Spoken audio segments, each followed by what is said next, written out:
गया, कश्मीर हमारा है। कश्मीर कौन सी हमारा, पूरा पाकिस्तान हमारा है। नहीं समझा गया। और यकीन नहीं है पाकिस्तानियों को तो 1941 की जनगणना गिनो। 1941 की जनगणना में जब तुम्हारे अब्बू और तुम्हारे दादा परदादा पैदा हुए थे ना, तो उनकी जब जनगणना हुई थी तो उसमें भारत की जनगणना में लिखा गया था। आना आज भी दिल्ली में रखा हुआ है पेपर, अब्बू का जनगणना का पेपर रखा हुआ है, दादा के जनगणना का पेपर दिल्ली में रखा हुआ है रजिस्ट्रार जनरल के पास। समझाया, बात करता है यहाँ पर। बेवकूफ़ी हो गई हम लोगों से, गलती हो गई, ब्लंडर हो गया 1947 में हम लोग ने उसे दे दिया। अरे थोड़ा दुख झेल ओल के रख लेते लोग, उसका मार पीट के सही कर देते। और यकीन मानिए अगर भारत के साथ पाकिस्तान रहता तो बदतमीज नहीं होता। जितने मुसलमान पाकिस्तान में रहते उतने ही मुसलमान इंडिया में रहते। कौन जाके फट रहा है बताओ तो, कौन फट रहा है? कहीं बम फूटते देखे हो? 99% मुस्लिम रहते हैं लक्षद्वीप में। लक्षद्वीप हमारा यूनियन टेरिटरी है, एक राज्य है, 99% मुस्लिम रहते हैं। कहाँ जाके वह आतंकवाद फैलाए हैं जरा बताओ तो? एक ही राज्य में 99% मुस्लिम रहते हैं लक्षद्वीप में। कहाँ कोई सबसे कम अपराध उसी लक्षद्वीप में होता है, FIR नहीं है। सबसे शांत राज्य वही है लक्षद्वीप। तो असर पड़ता है किस चीज का? वातावरण का असर पड़ता है। हमारी संस्कृति है, हम सब एक दूसरे को मिलजुल कर रहते हैं। यहाँ पेड़ से हवा मिलता है तो पेड़ को भी पानी चला देते हैं। सूर्य से हमें ऊर्जा मिल रही है, सूर्य को भी पानी जल चढ़ाते हैं हम लोग। तो हमारा संस्कृति है एक दूसरे से कि भाई अब म्यूचुअल रिलेशन होता है। ऐसा नहीं है कि सूर्य जो पूरे ब्रह्मांड को, इस पूरे हमारे सोलर सिस्टम को ऊर्जा का एकमात्र स्रोत सूर्य है, उसको हमारे पानी की जरूरत है। बट हमारी आस्था दिखा रहा है कि हम आपसे लाभान्वित होते हैं, आपके रोशनी से सूर्य बनते हैं, पौधे निकलते हैं, उन्हीं पौधों से अनाज आता है, फल आता है, सब्जियां आते हैं, मसाले आते हैं, हम उसका सेवन करते हैं। हम ये श्रद्धा दिखा रहे हैं कि हम आपके एहसानमंद हैं। ऐसा नहीं है कि ऊपर वाले को हमारी मिठाई की जरूरत है या हमारी उसकी जरूरत है, बट ये दिखाता है कि हमारी श्रद्धा है, हमारी इंसानियत है। हम ये बताते हैं कि आप हमारे लिए कर रहे हैं, तो हमसे जो कुछ बन पा रहा है, सूर्य के आगे पूरी पृथ्वी की कोई औकात नहीं, तो हम लोग दो पैर पे चलने वाले इंसानों की क्या ही विसात है। लेकिन ये एक श्रद्धा, एक ग्रेटिट्यूड दिखाता है, एक वो दिखाता है कि हाँ भैया ठीक है, हम आपको कुछ नहीं कर सकते, एटलीस्ट रेस्पेक्ट तो कर सकते हैं। तो बड़ा उस चीज का प्रभाव पड़ता है चीजों को कि हम कैसे परवरिश में पले बढ़े हैं यहाँ पर, किस टाइप का। तो हमसे ये गलती हो गई थी। और ये इनफैक्ट आप इस चीज को एक्सेप्ट करिएगा, अभी नहीं तो जब धीरे धीरे हिस्ट्री और चीजें डेवलप होंगी तो हमें ये चीज समझ में आएगा कि जिन्ना को मार देते लोग, खत्म कहानी। वो गलत सुपारी दे दिया नाथूराम को, उसने गांधी को मार दिया। मारा भी तो आजादी के बाद मारा, मारने के बाद क्या बदला? अगर जिन्ना को मार देते तो विभाजन नहीं होता, माउंटबेटन को मार देते विभाजन नहीं होता, अंग्रेज को मारते हो सकता है 6 महीना पहले आजाद हो जाते। मारने के बाद गांधी को बदला क्या? गांधी हमेशा के लिए अमर हो गया। और जो लोग ये कहते हैं कि गांधी से आजादी कैसे मिलता है, अभी जंतर मंतर पे जो प्रोटेस्ट हुआ था या अभी जो 2 महीने से प्रोटेस्ट हो रहा था, वो किस रास्ते पे चला था? किस विद्यार्थी ने बम चलाया था? किसी विद्यार्थी ने गोली नहीं चलाया, किसी विद्यार्थी ने कोई हिंसा का सहारा नहीं लिया, बल्कि विद्यार्थी अपने पीठ पर लाठियां खाए हैं। कोई हॉस्पिटल में है, कोई बेचारा जेल में है, किसी का सर फूट गया, किसी की हड्डी टूट गई, किसी के गोली लगा। यहाँ लड़कियां कितनी चोटिल हो गई, बेचारी लड़कियों को मारा गया, गलत तरीके से मारा गया, उनके साथ बहुत उनके साथ भेदभाव हुआ। लेकिन रास्ता कौन सा अपनाया था? गांधी का। समझ में आ गया कि नहीं आ गया? वेंटिलेटर बहुत खतरनाक चीज होता है, ऑक्सीजन तो नॉर्मल चीज होता है, ऊपर आप ऑक्सीजन लगा दीजिए, सूंघ दिए, सुनिए। लेकिन वेंटिलेटर कब होता है? वेंटिलेटर का मतलब होता है आपका फेफड़ा भी काम नहीं कर रहा है, तो वेंटिलेटर में मरीज को ऐसे लेटा दिया जाता है, वो बेहोश रहता है, और मुंह में इतना बड़ा सरसी टाइप का पाइप रहता है स्टील का, आग घुसा के एकदम छातियां उठा कर इसके अंदर पाइप डाला जाता है एकदम, और उसके बाद सियाम मशीन में देखा जाता है पहुंचा कि नहीं पहुंचा, और जब पहुंच गया तो इस पाइप को निकाल लिया जाता है, और जबरदस्ती एगो पंप होता है, जैसे हवा भरा जाता है ना गाड़ी में, वैसे फेफड़वा में जबरदस्ती हवा भरा जाता है, अब फिर वो निकालियो नहीं पाता, फिर मशीन में घींच के वापस निकालता है, फिर हवा भरा जाता है, फिर निकालता है, और कंटिन्यू चलते रहता है वेंटिलेटर। हाँ, एकदम भयानक। तो बहुत रिस्की चीज होता है, समझ में आ गया कि नहीं? वेंटिलेटर पे मरीज जाता है ना, उसके बाद वापस आना बड़ा मुश्किल होता है, बहुत मुश्किल होता है। कल हम लोग के यहाँ एक मरीज का ऑपरेशन हुआ है, 7 घंटा सर्जरी चला है, 7 आवर्स सर्जरी हुआ है, बाप रे बाप, 7 घंटा सर्जरी। डॉक्टर लोगों का हालत खराब हो गया, खड़े खड़े ब्रेन में सर्जरी हुआ, और उसका ब्रेन हेमरेज हुआ। अपने यहाँ एक लड़की पढ़ती थी, पता नहीं क्या नाम, खुशबू नाम, उसी के फादर का था। के फादर लेबर का काम करते हैं, लेबर मिस्त्री होते हैं। कितनी सैलरी के 600-700 रुपया दिहाड़ी मिलती है डेली का, और भी महीने में 30 दिन काम नहीं मिलता है। महीने में 30 दिन काम नहीं, सही से 20 दिन काम मिलेगा।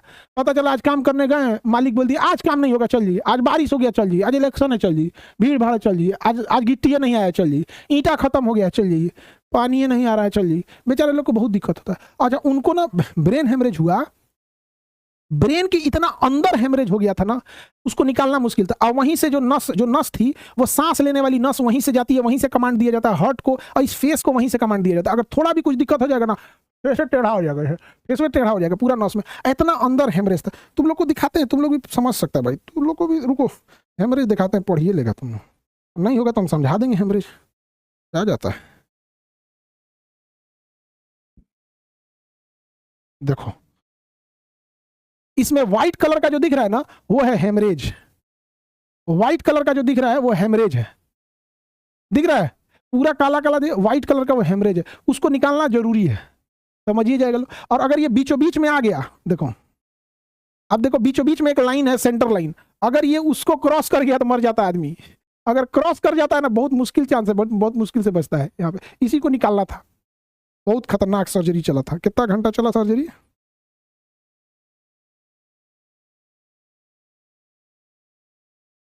ये देखो सर्जरी,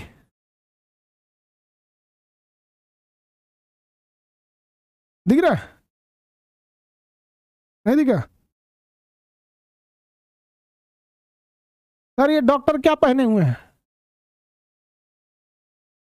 डॉक्टर लोग उन लोग का अपना दूरबीन टाइप का होता है, एक ठो जो दूरबीन टाइप का पहन के उनको बड़ा दिखता है चीजें, समझे, बड़ा दिखता है ऐसे, वो पहन वहन के पूरा, बड़ी मुश्किल क्या चीज होता है, जैसे दूरबीन टाइप का होता है ऐसे, और उसके ऊपर एक टॉर्च लगा रहता है, वो जिधर जिधर घूमेंगे टॉर्च उधर उधर जाएगा, तो उनका अपना दूरबीन टाइप का होता है ऐसे, उसमें बड़ा भी दिखता है, उसी ऊपर एक टॉर्च लगा रहता है, तो टॉर्चों से देखते रहते हैं, इधर उधर भी देखते हैं, चीजों बड़ा बड़ा दिखता है, नहीं तो एक को नसेने उन्ने गया तो काम खत्म हो जाएगा।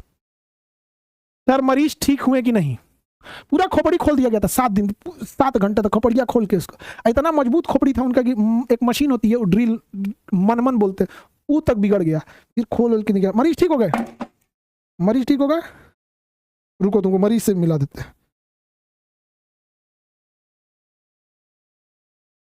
देखो मरीज का ना नियम के हिसाब से हम लोग बिना परमिशन उनका फेस नहीं दिखा सकते, नाम हम सब पूछा जाता है, अगर होश में रहते हैं तो नाम हम सब बता देते हैं वेंटिलेटर पे, तो अभी ना हम लोग को वेंटिलेटर का आदत, मतलब देखते देखते आदत हो गया है, ऐसा ऐसा हम लोग मरीज देखें लोग लगता है कि अभी बचबे नहीं करेंगे, जानते हो इतना उनका ब्लड निकल गया, इतना ब्लड निकल गया कि सर्जरी के दौरान उनको 2 बोतल ब्लड चढ़ाना पड़ा, सर्जरी के दौरान वो बेहोश है, फिर सर्जरी के ब्लड लाओ, तो अपना ब्लड बैंक होने से फायदा ये है, अचानक ब्लड लग जाता है, ले आओ यार फ्रिज खोलो, ले आओ जितना चढ़ा बाल्टी से चढ़ा देंगे,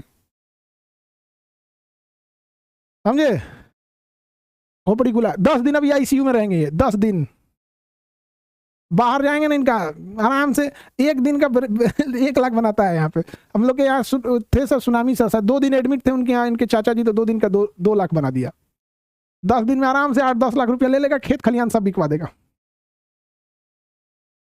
सर कितना आपके यहाँ लगा होगा, हमारे यहाँ बहुत कम, 7 लाख के आसपास बाहर लगेगा, तो हम लोग यहाँ कितना सर्जरी हो जाता है 30-35 हज़ार में सर्जरी, दवा वाले का 60 हज़ार के आसपास में सब खत्म हो जाता है। अब किसी चीज को भाई बोलो कहा 10 लाख कहाँ 60 हज़ार, कोई लेना देना है, नहीं समझे, उससे कम अब नहीं हो सकता है, क्योंकि उतना उसमें दवाई लग जाता है, उसमें दवा केमिकल ब्लड, उससे कम नहीं हो सकता है। अपने क्लास की बच्ची है, अपने पढ़ती है बीपीएससी बैच में, अपने बीपीएससी बैच में पढ़ती है, आप ब्रेन की सर्जरी देखो, एक लिमिट के नीचे कर सकते हो, उस मरीज को बेहोश करके होश में लाके खर्चा आता है 5 हज़ार, बस उसको इलाज मत करो, उसको बेहोश करके होश में लाओ, समझ रहे हो, 7 घंटा सर्जरी के बाद डॉक्टर का क्या होता है, उनको पाइप पूजा डॉक्टर लोग का, अरे बाप रे बाप, उसका डॉक्टर का टेंशन मत लो, उसमें आएगी नहीं है, तो ये बहुत सर देखो भाई मेन आंखों के लिए दुनिया में डॉक्टर मिल जाते हैं, मेन होता है ब्रेन खुलता है या चेस्ट खुलता है या पेट खुलता है तो ऐसा लगता है, उसी को बचाने के लिए सर फिर भी आप बहुत कुछ किया, देखो एकदम मिनिमम कर देता हूं, मतलब ब्रेन सर्जरी करके दिखा दे परफेक्ट एकदम एकदम क्वालिटी का मरीज बात कर रहा है, बात करते मरीज का चेहरा दिख रहा है ना, तो बिना परमिशन चेहरा नहीं दिखा सकते हो, इसलिए अब उसमें सर्जरी में क्या है, डॉक्टर मास्क पहने मरीज लेटे हुए हैं, मरीज को दिक्कत है, सुई लेके कॉल करना आगे बढ़ जाए और खुली अस्पताल सब फिर आपको भेजेगा सब, अरे बाबू आप लोग हैं ना साथ में, बस दुनिया से बड़ा मतलब है, आप साथ हैं ना, बस देते हैं वेंटिलेटर फाइनेंशियल वेंटिलेटर